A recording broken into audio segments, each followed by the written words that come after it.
दोस्तों ट्रंप के नए एडमिनिस्ट्रेशन की शुरुआत 20 जनवरी 2025 से होगी, लेकिन उनके जो स्टेटमेंट्स आ रहे हैं उससे ये क्लियर इंडिकेशन मिल रहा है कि किस तरीके का ट्रंप का एडमिनिस्ट्रेशन होगा। ट्रंप का स्टेटमेंट आया था कि वो टैरिफ इंपोज करेंगे, एक्स्ट्रा टैरिफ इंपोज करेंगे कनाडा और मेक्सिको दोनों पर, क्योंकि ट्रेड डेफिसिट है, यूएसए एक्सपोर्ट कम करता है, इंपोर्ट ज्यादा करता है, प्लस इमिग्रेंट का भी इश्यूज है जिस पर कनाडा और मेक्सिको की सरकार स्ट्रिक्ट एक्शन नहीं ले रही, इस वजह से टैरिफ इंपोज किया जाएगा। फिर जैसे ही जस्टिन ट्रूडो ने रिजाइन किया, कल ही रिजिग्नेशन दिया, उस पर डोनाल्ड ट्रंप ने मजाक में कहा कि यूएसए और कनाडा को मर्ज कर देते हैं, कनाडा जो है वो यूएसए में मर्ज हो जाए। और अब एक और शॉकिंग स्टेटमेंट डोनाल्ड ट्रंप का आ रहा है, और वो ये है कि आप मेरे पीछे मैप देख रहे हैं गल्फ ऑफ मैक्सिको का। मैप में गल्फ ऑफ मैक्सिको नाम जो है वो 1600 से आपको देखने को मिलेगा, लेकिन अब इस लोकेशन का नाम बदलना चाहते हैं डोनाल्ड ट्रंप, और नाम रखना चाहते हैं, नया जो नाम रखना चाहते हैं वो है गल्फ ऑफ अमेरिका। तो किस तरीके से जो ट्रंप का नया एडमिनिस्ट्रेशन होगा वो एक ग्रेटर यूएसए या ग्रेटर अमेरिका की सोच को बढ़ा रहा है, इसको समझने की कोशिश करेंगे आज इस एक वीडियो में। नमस्कार दोस्तों, मेरा नाम Rishabh Singh and you are watching current affairs part by 247। इस तरीके की न्यूज एनालिसिस अपडेट आपको इस चैनल पर मिलती है, तो चैनल को सब्सक्राइब जरूर कर लीजिएगा। सो जो कॉन्टेक्स्ट है, कॉन्टेक्स्ट ये है कि gulf of America, Donald Trump says he will rename gulf of Mexico, repeats threat of tariffs on Canada Mexico. उन्होंने इस तरीके से स्टेटमेंट, इनका एडमिनिस्ट्रेशन 20 जनवरी 2025 से शुरू होने वाला है, तो प्रेस कॉन्फ्रेंस हुई और इसी में इन्होंने ये स्टेटमेंट दिया कि गल्फ ऑफ मैक्सिको का नाम बदल के गल्फ ऑफ अमेरिका रख देंगे। और उन्होंने कहा कि नाम भी बहुत एप्रोप्रिएट है, कितना अच्छा नाम है गल्फ ऑफ अमेरिका। इन्होंने ऐसे लिटरली ये स्टेटमेंट इस प्रेस कॉन्फ्रेंस के दौरान ये कहा कि गल्फ ऑफ अमेरिका ये बिल्कुल एप्रोप्रिएट नाम है और कितना ब्यूटीफुल नाम है गल्फ ऑफ अमेरिका। इन्होंने इस तरीके से रिपीट किया, जो कि ट्रंप के विजन को दिखाता है, उनके ग्रेटर अमेरिका के विजन का, ठीक है, उनके ग्रेटर अमेरिका के विजन का। अब देखिए ये जो सारी चीजें चल रही हैं, चाहे हम कनाडा की बात कर लें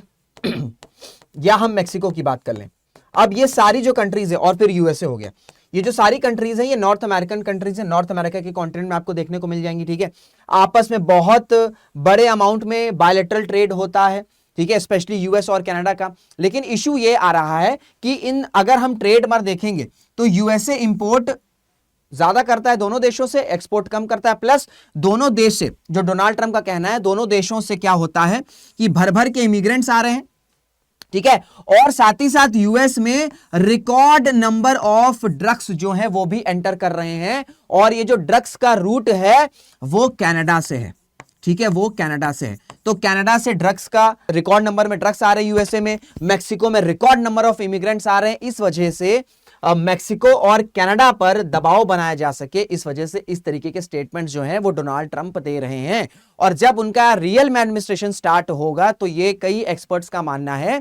कि ये तीनों देशों के बीच में रिलेशंस जो हैं वो और खराब होने वाले हैं, क्योंकि जब टैरिफ इंपोज की बात करी गई थी तो मेक्सिको के प्राइम मिनिस्टर और उस वक्त जो कनाडा के प्राइम मिनिस्टर थे जस्टिन ट्रूडो, वो दोनों ट्रंप से मिले। उन्होंने कहा कि जो टैरिफ्स लगाया जा रहा है उसे मत इंपोज करिए, इससे जो बायलैटरल ट्रेड है ये खराब हो जाएंगे। लेकिन यूएसए ने, डोनाल्ड ट्रंप ने नहीं माना, और बल्कि उन्होंने कहा कि अगर आपको टैरिफ से दिक्कत है तो एक काम करते हैं, कनाडा को 51st स्टेट यूएसए का डिक्लेयर कर देते हैं। तो मुद्दा यह है कि यूएस, 3 एस्पेक्ट हैं डोनाल्ड ट्रंप का जो जिस वजह से ये सारे स्टेटमेंट्स आ रहे हैं। पहला यह है कि उनको यूएस की डिपेंडेंसी खत्म करनी है या कम करनी है कनाडा और मेक्सिको पर, प्लस मेक्सिको और कनाडा से जो huge number of immigrants US में आ रहे हैं उस पर स्ट्रिक्ट एक्शन डोनाल्ड ट्रंप चाहते हैं, दोनों साइड से, यूएसए की साइड से भी और कनाडा और मेक्सिको की साइड से भी। और तीसरा यह है कि रिकॉर्ड नंबर ऑफ ड्रग्स जो हैं ये एंटर कर रहे हैं आपका मेक्सिको से, कनाडा से, तो इसको भी रोकने के लिए अक्रॉस द बॉर्डर जो कंट्रीज हैं उनकी साइड से स्ट्रिक्ट एक्शन आना चाहिए। लेकिन ट्रंप का ये कहना है कि इन तीनों एस्पेक्ट पर ना ही कनाडा ना ही मेक्सिको कुछ इससे एज सच स्ट्रिक्ट एक्शन ले रही, इस वजह से ये ट्रेड टैरिफ इंपोज करने का प्लान जो है वो किया जा रहा है। देखिए ये जो गल्फ ऑफ मैक्सिको है ना, अगर हम इसको हिस्टोरिकली टर्म में बात करें, ठीक है, तो ये मैक्सिको हो गया आपका, ये मैक्सिको है, ठीक है, इधर आपका यूएसए है और ये आपका क्यूबा है। तो हिस्टोरिकली ये जो 3 देश हैं, ठीक है, जो 3 देश हैं इसमें शेयर करते हैं गल्फ ऑफ मैक्सिको को। और कई हिस्टोरियंस का ये मानना है कि अगर इस तरीके से हिस्टोरिकल वाटर्स के नाम चेंज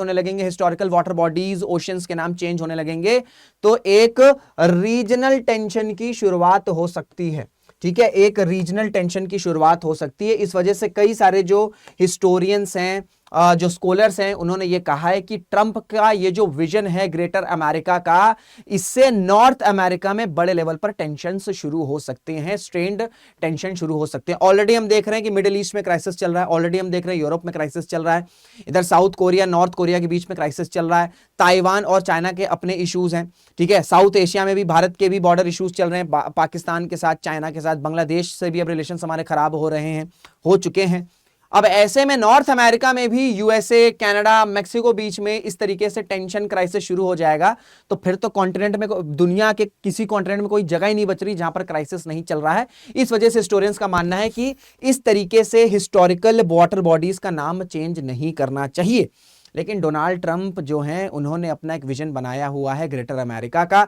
जहां पर वो मेक्सिको, जो गल्फ ऑफ मेक्सिको, इसका नाम बदलने की बात कर रहे हैं, जहां पर कनाडा को वो मर्ज करने की बात कर रहे हैं, ठीक है। इस पर स्ट्रॉन्ग स्टेटमेंट भी आया जस्टिन ट्रूडो का कि ऐसा बिल्कुल नहीं होगा, ठीक है, ऐसा बिल्कुल नहीं होगा। ट्रेड टैरिफ्स को अगर रिलैक्स करने की बात की जा रही है, इसका मतलब ये बिल्कुल भी नहीं है कि जो कनाडा है वो मर्ज हो जाएगा, तो सो मेक्सिको हो जाए, कनाडा हो जाए, सब पर जो है ट्रंप इस तरीके से अग्रेसिव अपना स्टांस रखें। प्लस ये भी अप्रोच आ रहा है, या ये भी एक विजन आ रहा है डोनाल्ड ट्रंप का कि वो पनामा कनाल, ठीक है, और ग्रीनलैंड, इसको भी हथिया सकते हैं, ठीक है, इसको भी वो हथिया सकते हैं। ऐसा कहा गया था कि शायद वो यूएस आर्मी का इस्तेमाल कर रहे हैं पनामा कनाल और ग्रीनलैंड पर अपना कंट्रोल करने के लिए, लेकिन ये स्टेटमेंट अभी रिसेंटली आई है कि यूएस आर्मी का फोर्स नहीं किया जाएगा, लेकिन पूरी एक पॉसिबिलिटी है, ठीक है, पूरी एक पॉसिबिलिटी है कि जो डोनाल्ड ट्रंप हैं वो ग्रीनलैंड और पनामा कनाल, ठीक है, पनामा कनाल जो कि आपका नॉर्थ अमेरिका और साउथ अमेरिका के बीच में आपको देखने को मिल जाएगा, वहां पर एक स्ट्रांग होल्ड चाहते हैं, क्योंकि जियो स्ट्रैटेजिकली काफी इंपॉर्टेंट लोकेशन है। चाहे हम ग्रीनलैंड की बात कर ले, अब जब ग्रीनलैंड का स्टेटमेंट आया था, तो यहां जब इनका स्टेटमेंट आया था कि I want to buy Greenland, तो इस पे भी बहुत बैकलैश आया था। तो ऐसे स्टेटमेंट जो ट्रंप दे रहे हैं कि कनाडा को मर्ज कर लेते हैं, गल्फ ऑफ मेक्सिको का नाम बदलकर गल्फ ऑफ अमेरिका रख देते हैं, पनामा कनाल पर कंट्रोल कर लेते हैं, ग्रीनलैंड को एक्वायर कर लेते हैं, ये सब जो स्टेटमेंट्स आ रहे हैं, ये मजाक के स्टेटमेंट्स नहीं, ठीक है, ये मजाक नहीं है, ये एक सीरियस थ्रेट है, ये एक सीरियस कंसर्न है। और जो भी नॉर्थ अमेरिका में एक्सपर्ट्स, उनका ये कहना है कि जैसे जैसे ट्रंप का एडमिनिस्ट्रेशन शुरू होगा, हम देख सकते हैं कि इन सब कंट्रीज पर एक स्ट्रॉन्ग जो इन्फ्लुएंस है वो डोनाल्ड ट्रंप यूएसए बनाना चाहेगा, जो कि एक ग्रेटर अमेरिका का विजन है, ठीक है, जो कि एक ग्रेटर अमेरिका का विजन है। कुछ इस तरीके से आप देख सकते हैं, ये एक आर्टिफिशियली क्रिएटेड पिक्चर है, जो कि इस तरीके से आप देखेंगे कि आपको देखने को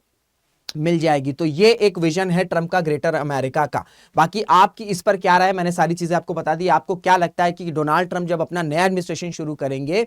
तो क्या इतनी आसानी से वो, चाहे पनामा कनाल की बात कर ले, हम मेक्सिको की बात कर लें, कनाडा की बात कर लें, ग्रीनलैंड की बात कर लें, क्या इतनी आसानी से वो इन सब देशों पर इन्फ्लुएंस या इन सब लोकेशन पर इन्फ्लुएंस अपना बना सकते हैं या नहीं बना सकते हैं? जो भी आपकी राय है कमेंट में जरूर से बताइएगा। तो ये थी पूरी न्यूज़। आई होप आपको सारी चीज़ें क्लियर हो गई होंगी। कोई डाउट होगा, अपने डाउट आप कमेंट बॉक्स में पूछ सकते हैं। इसी के साथ इस वीडियो को एंड करते हैं। मुलाकात करेंगे आपसे अगली वीडियो में। जय हिंद, जय भारत।